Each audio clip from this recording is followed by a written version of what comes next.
Good morning, everyone. My name is Sydney Werdeman, and this is my final service learning project presentation. So today I'm going to be splitting up my presentation into 5 parts. First, I'm going to talk about my agency and just an overview of their mission.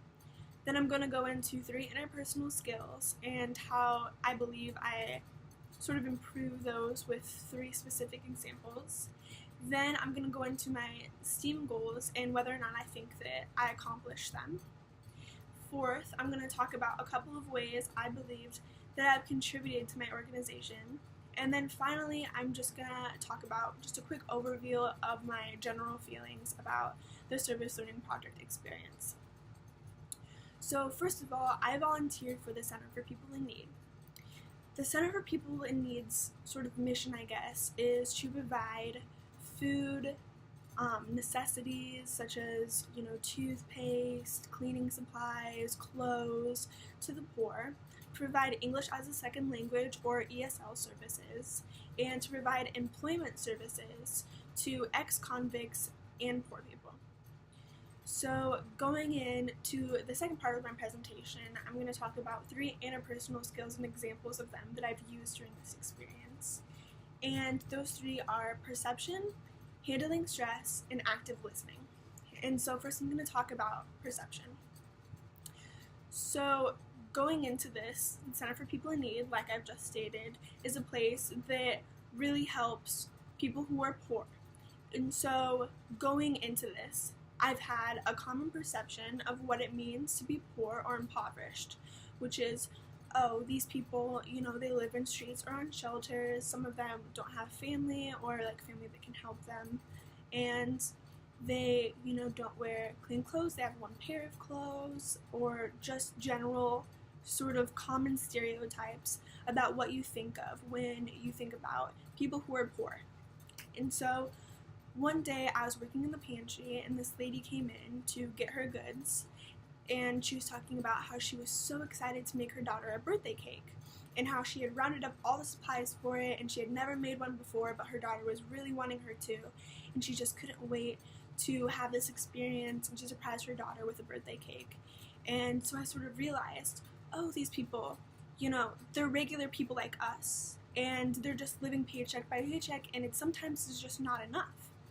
And so instead of thinking of them as someone who is separate from us or someone who is different than us, I think that it's really important that we think of people who are not as,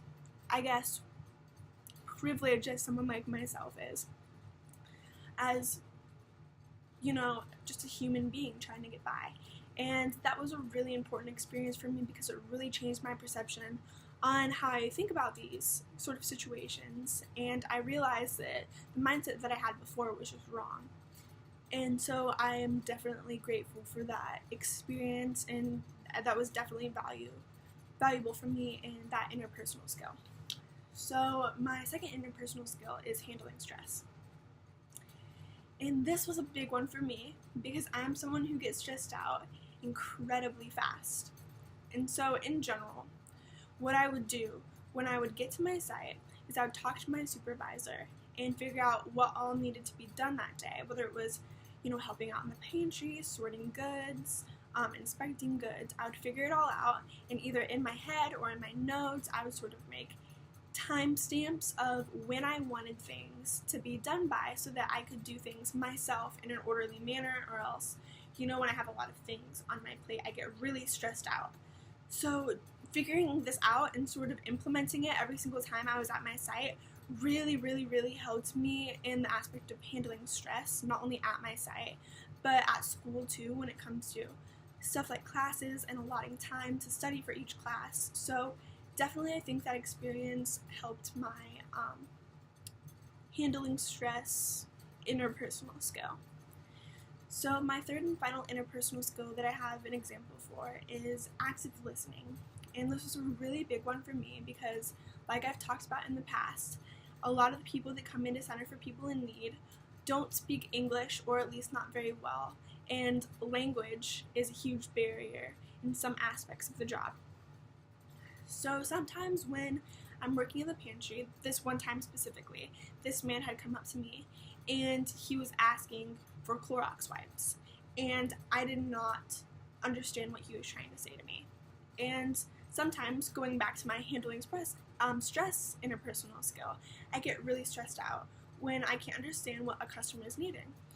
So I figured, I just need to calm down, take a deep breath, pay attention to the customer, and sort of listening to his body language and his gestures and asking him to maybe repeat it in a different way, I can understand what he needs.